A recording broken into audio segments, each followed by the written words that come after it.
My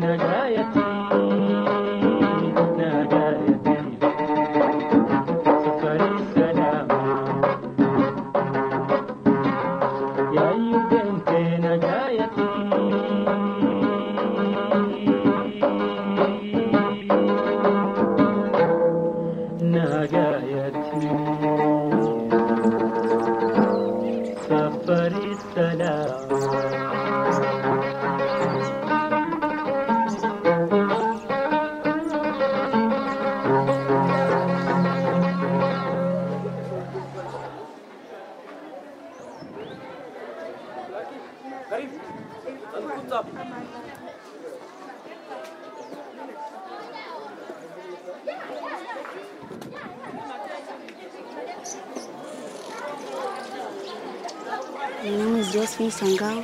I'm in Form 3D. I come from the Maasai tribe.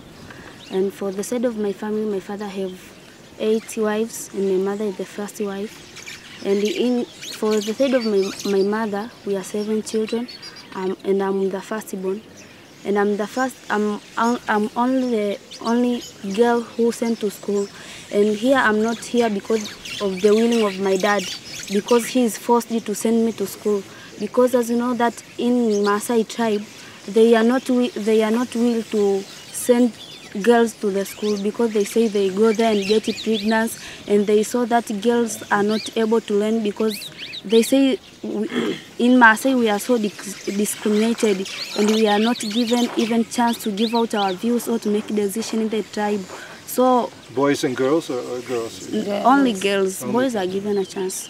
And my other relatives, my sisters are already married, and the other brothers already get their families. And also in my future, I like to be an accountant. And I don't know how to achieve that goals because my father is not able to give me an opportunity to continue. So I try to find the alternatives of escaping from home, and I try to find alternatives in order to be educated, and I want to help them in my future. So I will pray so much to my God in order to help me in order to achieve my goals. Yeah. Within the Maasai society, there is polygamist. That's one of polygamist. One example, there is a certain man who married 200 wives, and he had a lot of cattle. Means he can manage materially that society, but not psychologically. Yeah. Because know that if you have things to control the family, yes, you can control it because you are rich. But sometimes there are some of the children you like or you prefer to help them more than the others. And that is what really happens in polygamy societies. The father may like or may prefer to send to school those children of the first wife and leave others. And he may love others and hate others. And what do the girls think about this? How many husbands would you like? I like to have a single husband, and also I like to be a single wife for my husband, because you know nowadays life is too tough. If you want you will get children, they must be educated, and also they want to get all basic needs. And I think I will not be able to have a big family, and I will not be able to provide all basic needs for them because it is too difficult. And also I think to have many wives, according to the Bible, it is not the will of God to have many wives or to have more than one husband. Somebody who I'm able to explain about my problems is my mother. For the side of my dad, it is so difficult to sit with my daddy, to talk with him and explain to him I have some problems, because in our tribe, girls are not allowed to go and sit like this with her father and talk to her father. So you must communicate with your mom if she is able to help you, she can help you. And also she is not able to go and talk and told your father that maybe Josephine has this problem. It is too difficult. So if your mother is able to help you, she can help you. And if she is not able to help you, you will suffer with your problem. The chairperson of the village was forced my parents to send me to the school, and that's why I'm here in school. My parents are not willing to send me to the school. They want me to be married, and they already prepared a husband for me. As time goes, you know that when we are being provided education, this education will change our lives. Then because of these changes in our lives which are occurring, even when I get married to someone, that's the time now, my children, I will treat them as how and small education that I have get. That means that according to the knowledge that I have get, a bit knowledge that I have get, a small knowledge that I have get, I have to get to sit in a way that I come close to them. If I learn very well and get a very good work or job, then I shall have more than even 6 children. But to have 6 children, according to my economy, if it will be high, I'll use the rest of my money to help those disabled people like the street children, orphans, and the others who have been separate from their parents, and those with different problems. Then I shall help them as my children. Why 6? Why not 3 children? Why do you want 6 instead of 3 or 2? Then you have even more money for the disabled children. It is written that God have sent us in this world in order to fill it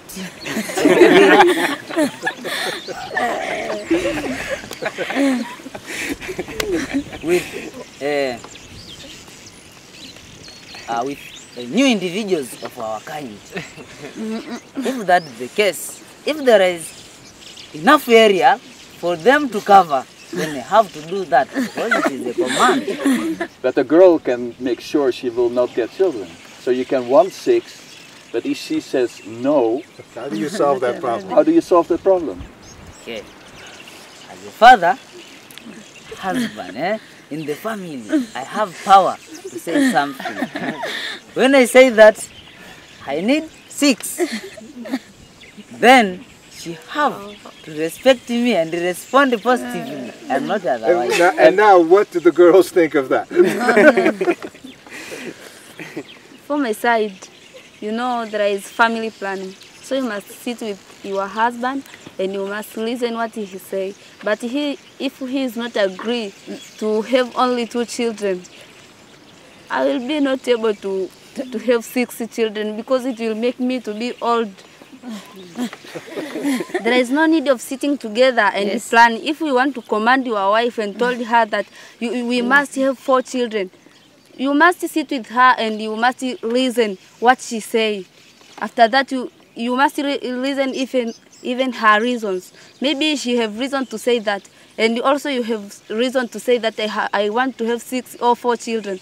So if you will see his reason are good, you may agree to have maybe 60 children. But if you say that the father is the head of the family, there is no need to sit together and be talking about maybe family planning.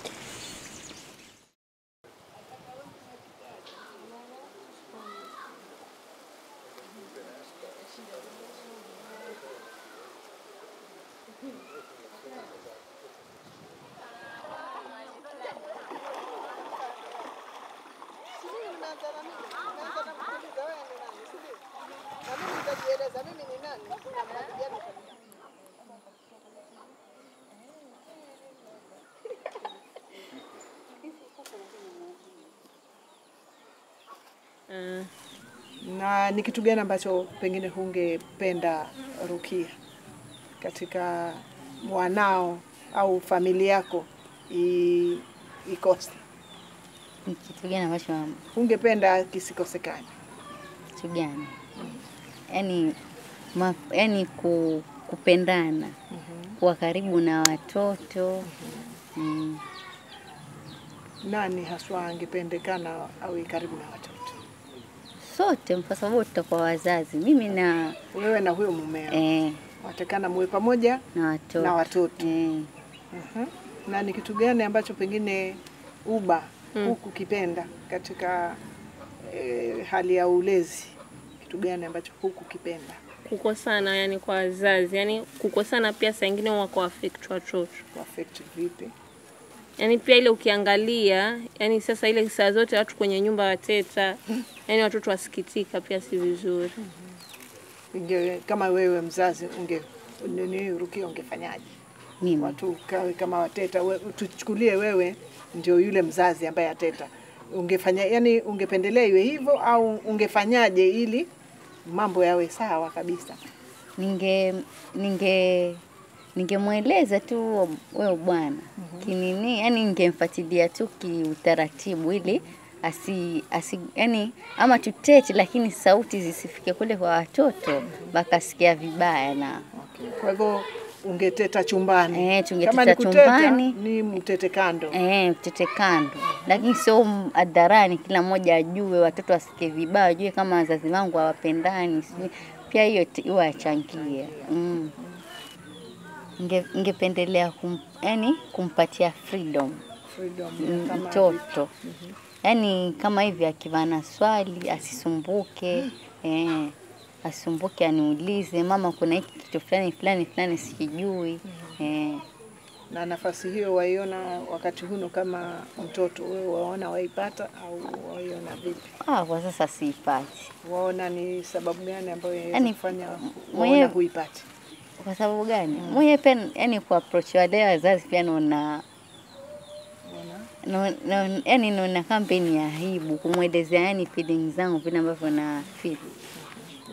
Sijui pia watanichukuliaje, yani sijui. Ni kwamba hawakupatii nafasi au ni kwamba wewe mwenyewe waogopa tu? Mimi mwenyewe naogopa. Wewe mwenyewe waogopa. Kwa hivyo ungefanyaje ungefanyaje ili uweze kuwa katika hali ya kwamba uwe na mwanao awe na uhuru?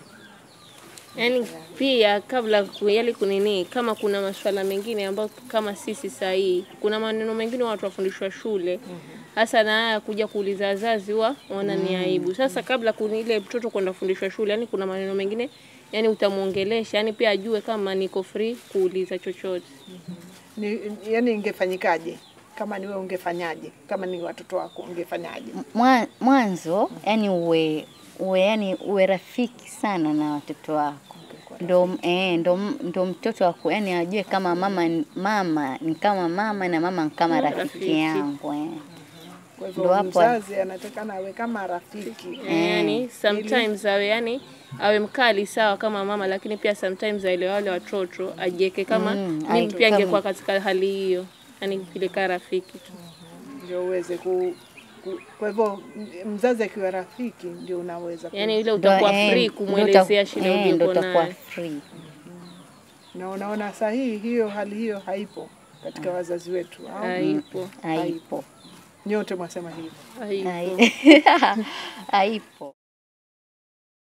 Tuchukulie sasa wewe umenyimwa ule wakati wa kufanya vile unavyotaka. Watoto wako ungewafanyaje? Kama vile mtoto wangu vile anatupenda, mimi nitamruhusu, lakini sipendi yale mambo mabaya. Yani kama vile kama daddy mimi nataka kwenda disco, ile ndo ile nzuri au ni mbaya? Mbaya ile. Ile nataka kutoka ile mambo kutoka usiku. Ungemwambiaje sasa kama ni wa kutoka? Ungempatia ushauri wa aina gani? Yani nitamwambia awendi palipopote. Hakuna ruhusa ya kutoka. Namwambia uko disco kwa vile ulimwengu wa sasa umejaa wauni, watu kuchukua watoto yani fanya ugonjwa. Alafu kuna ugonjwa. Baba, ugonjwa upatikana vipi huu? Mimi si nitakuwa naenda disco tu. Au naweza kukungua njiani? Unaweza ukashikwa. Kuna wao au ukashikwa na ukabaka. Sasa huyo ni wa kike ni wa kiume? Wa kike. Afu wa kiume nao. Au utapewa wa kiume. Wa kiume pia ukamkataza. Unajua atakwambia mimi nitakwenda disco. Kumbe ataweza enda kushikana na watu wengine ambao si watu wazuri. Sasa wanaanza kuvuta madawa kulevya, sijui nini. Unajua ule usiku kufanyika mambo mengi sana. Ungetoa uamuzi gani sasa? Wa hivyo ili aweze kukuelewa vile wewe unavyotaka na asisikie vibaya basi. Ningemwambia tu mama, mimi hayo mambo ambayo naenda si mambo mazuri, mimi sipendi. Mimi nikataa hivyo. Sipendi. Sasa wewe ni enzi zenu ni tofauti na hizi zetu. Sasa wewe paka upate mambo yako ndo na wewe hiyo utafanya vile unavyotaka, lakini sio hapa kwangu. Wewe ni mtoto. Sasa basi wewe ishi kivyako, hapa kwangu wewe kama utaki kunisikiliza nitamfukuza. Na akiwa ni kijana? Kijana yeye atakana kwenda ngoma. Kama sikii na babake.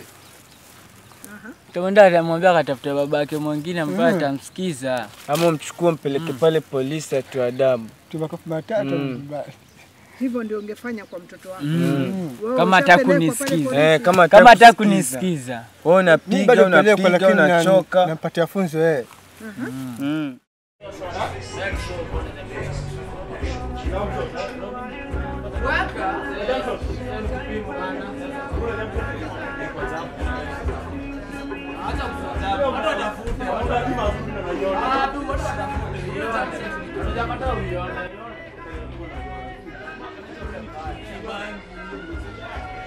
Would you cane your children?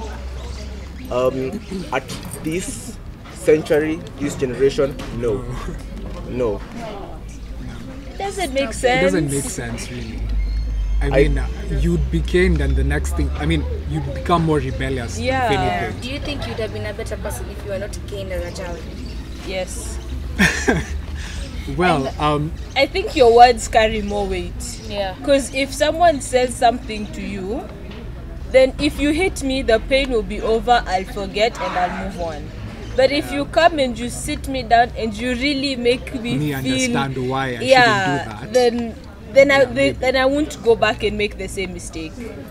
My parents, when like a while back, I would never get. It was always yes or no. You know, it's don't question my judgment. Just do as I'm saying. And I don't think that flows with children, because if you're telling me don't do something, give me a reason why. If I have a reason why I'm not doing it, then I won't. If you're telling me no, so I'm thinking why. I might as well, so I can know the reason. Then I'm more inquisitive. Okay. At some point in your lives, all of you have been away from your families, maybe in boarding school. And what would you say was your experience being away from home? Parents. Personally, I love to stay with my parents. High school was like torture. For me, it was like all these rules, you can't do this, you can't do that. You feel more comfortable when mom is around, and you know, there's some, you can't, I don't know, it's like you're limited to what you can do and how you can express yourself, because you don't feel so free. And once you do that, probably you're going against the rules of the school, and it was a bit harsh. So to me, I prefer staying at home. For me, it's quite different in the sense that at first I thought that when I left for boarding school, there's that tendency of feeling homesick. I used to cry a lot, missing mom here and there and stuff. So yeah, I had a lot of homesick. But when you come to think of it, in the end, it paid off greatly, because I developed a sense of responsibility a lot. I developed a way of when I get to a new environment, I can easily adapt to people, which helped me when I'm joining high school and even university. I can easily relate and everything. So I think at that stage, at a certain stage in life, you need to get away from your parents, it actually prepares you for your afterlife. There's a point whereby you have to leave your parents and live by yourself. So it's actually like a process that leads you to that afterlife. So in the end, I think it really pays off. Would you do it with your own children? Yeah, I would actually do that with my own children. No. I wouldn't. I wouldn't. Why not? I think children need, you don't necessarily need both your parents to be there, but you need to have a balance in everything. You can't be sent away and expect your children to grow up being taught, as in you want to have a relationship with your child. So if I send my child away at like the age of 3 and they're going all through boarding school, if they come back and I don't, I'll have no way to relate with my child whatsoever. If my child is at home, it doesn't matter what school I put them in, they can go to school and they can still come back home and know I have a parent or parents who are there who will listen to me. Yeah. Not just like my kid, then it's like I'm at work the whole day, my kid is in school for the most of the year, you come back, probably all we do is fight at home. I just don't find the balance in all of that. So you had a good relation with your parents, you could talk about everything? Well, everybody's opinion on that. Well, not really, but they're still my parents. Like now I can go to my mom and have any conversation with my mom, because she's my mom. And if I had been sent to boarding school, I would have no relationship with either of my parents. Like my dad, I can call my dad and ask him, oh dad, this and this is going on, what do you think? And then because I have younger siblings, if they see me at home, at least I think if they see how I'm working and what, they have something to look up to, not just like the little kids who you're on the same level with. I think with the generations are changing, and a lot is really affecting teenagers and all that. There's all this partying and early drinking and early sex, and so in my opinion I wouldn't take my child to boarding school at all, because I think especially the teenage life is, I wouldn't get to know my child really well, because with all these things happening I need to know what my son is up to, my daughter is up to. So taking them to boarding school gives them an opportunity to do it away from me without me knowing, and so much trouble is bound to happen when they're away from you, as opposed to when you're there and you can actually guide them and tell them, you know what, I was there, I did it, just tone it down, or just change or something. If your parents are there, then okay, even if it's not your parents that you're going to talk to for advice, at least if you have more people around you, you have more people to choose from on who to talk to. Even if you're going to get, okay, yes, you can get wrong advice from certain people, but if I'm in boarding school, then the people I'm getting advice from is limited. Like I'll probably go to one of my friends who's either going through the same thing or hasn't gone through the same thing and just doesn't know what they're telling me. If I'm at home, I have my parents, I have my aunts, or whatever at any time. So I have guidance, so to say. There are some parents who are not open with their children about some sensitive issues, like for example sex, HIV, drinking, whatever. So this child will grow up, doesn't know anything about this because their parents don't talk about it, and they don't talk about it. So when they go to high school, they might get bad company, people start drinking. So to her, she doesn't see, him or her, whatever, doesn't see anything wrong with it. So I believe like if the parent had started such values, you will start thinking, by the way, my dad said this and this, my mom said this and this, why should I be doing this and this? Some things you have to enlighten your parents, as in, this is what is happening, and you should, because when I was in high school, I think at Form 1 level, there was some incident of homosexuality. So when I got back home and told my dad, this is what's happening in school, he was so shocked that, as in, he was even, does it actually happen, or are you composing a story? So you actually, some things we have to actually enlighten our parents that these things do actually happen, so that they can also, as in, be on the same level as us, so that, as in the end, we can understand each other. So it's like a two-way traffic. He tells you what he knows, and you also inform him of something you think he doesn't know, and then you can actually communicate. So because you can actually not communicate on two different things, and both of you don't understand each other.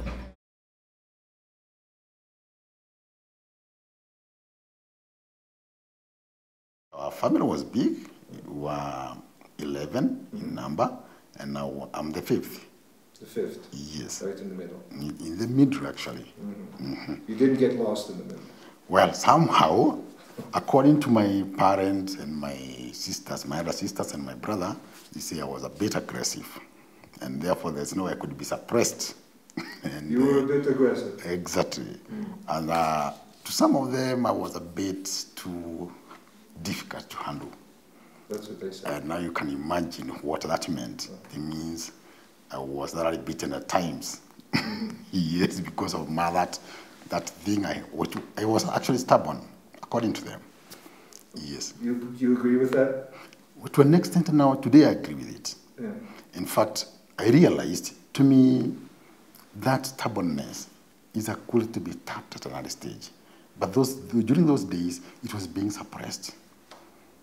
Today, when I see that aggressiveness or stubbornness in my child, I feel this is something which needs to be nursed, not to be suppressed. We believe, as parents of today, that we don't have to listen to our children.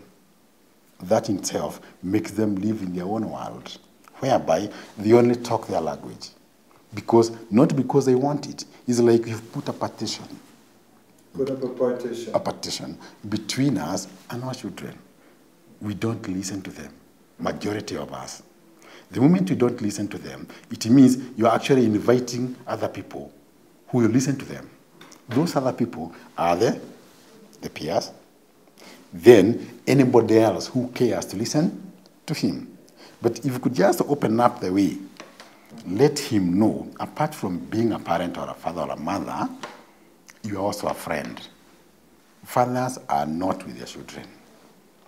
That in itself is a problem.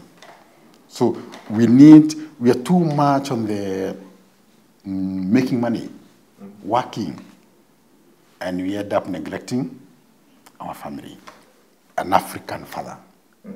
In my view, or in my way of looking at it today, I think it is misplaced. There's a way we've been carrying ourselves. We are always right. Always right. Always right. Which is very wrong. So for quite some time now, there's been that emphasis on the girl child. That leaves the boy child alone, unattended to. I think it is a high time the emphasis is also pushed to the boy child. How is the emphasis on the girl child? You see, every now and then the whole world is talking about the girl child in Africa. Yes. The girl child in Africa. First of all, it's removing the circumcision, the GFM. Then from there is the education. People are pushing for that, which is very good. But at the end of the day, the boy feels that, without even saying it, nobody cares for him. And we are all human beings. We feel like if you start talking there, both of you, and I'm here, I will feel isolated. So it's the same thing that has happened to the boy child. Everybody is talking about the boy child, the girl child, girl child, girl child. What about the boy child? I think it's a high time we change. And with that change, that goes back to your question. How can the fathers change? If the boy child is also taken care of, it means the future fathers will again be different. Why do you think men, or those men, want to have more wives? Then it is a status thing. If you had more wives, then people respected you. But also, I think it's because those days, and happens still today in our African culture, there wasn't much of showing love and emotion and connection. And so really, between a man and a woman, it was more of an official relationship. Never had my mom tell my dad, I love you, or anything like that. Never seen them hug or hold hands or anything like that. It was assumed that they loved each other, but it was never said. They never had private times to talk, really. They'll probably quarrel a bit in the bedroom, but there wasn't much of intimacy. There wasn't a forum to bring up the emotions and to say, this is what I feel about you, this is what you did against me, let's solve it. So I think that eventually erupts in the national scene because people have quite animosity. They're annoyed with each other, but the African thing is not talk about it, just pretend things are okay. And one day it just erupts. You can't hold it in anymore. So you just take a panga or machete and just cut someone because you don't know how else to confront them. I find it's easier for my kids to confront me. I'd never ask, my parents' issues to do with sex and stuff. Now I start the conversation because I want to talk to them. So it's changing, especially in the urban areas. You find that kids are talking more with each other about issues, but also with their parents and being able to confront them. So it's changing. We're watching movies, we're doing this, so the impact of the Western world as well. We see what we want, and so we begin to talk about it, and so we begin to look at our culture and compare it with other cultures and see what we want and what we don't want. There's some things I liked about the way we grew up. One was just the community. For example, we would eat from one dish, all of us. 10 kids.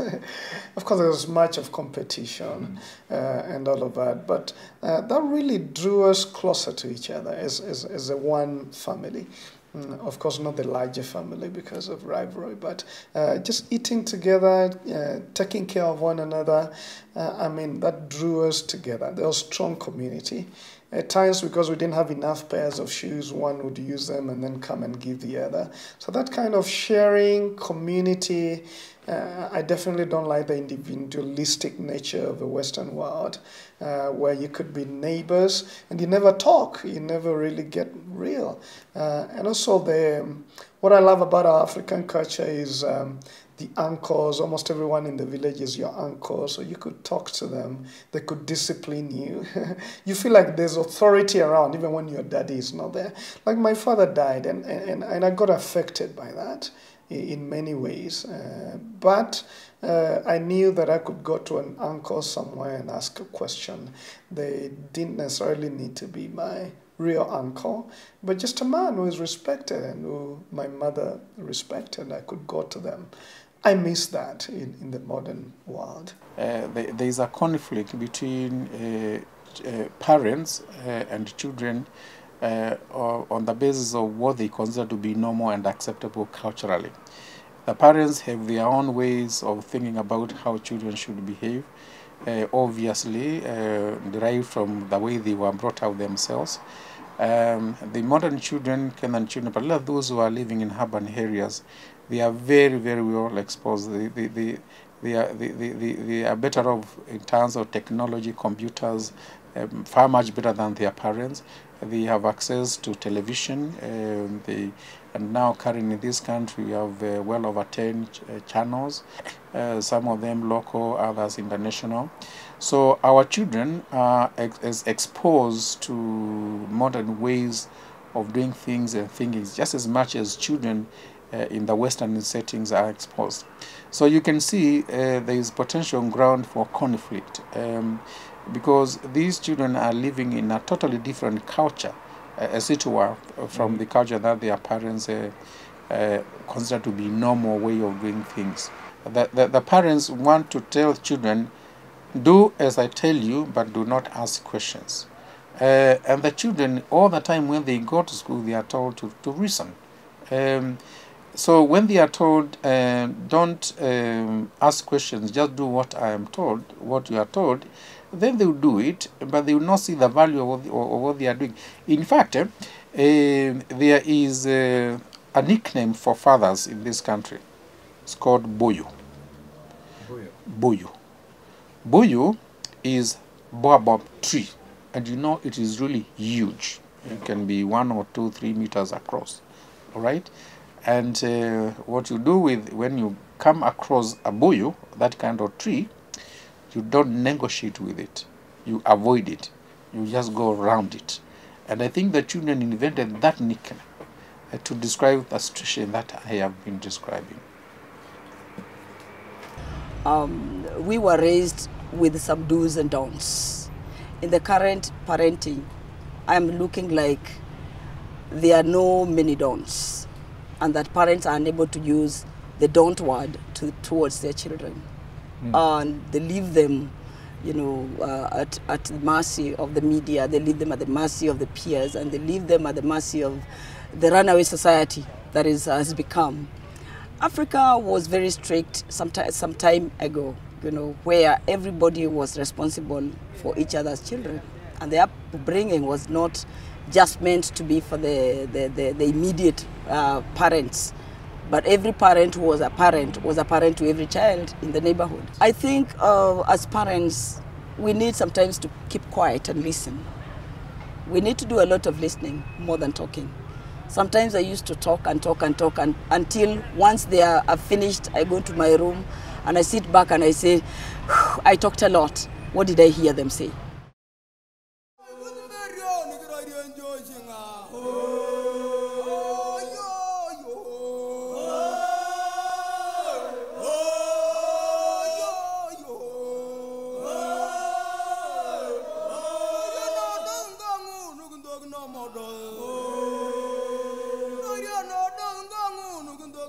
no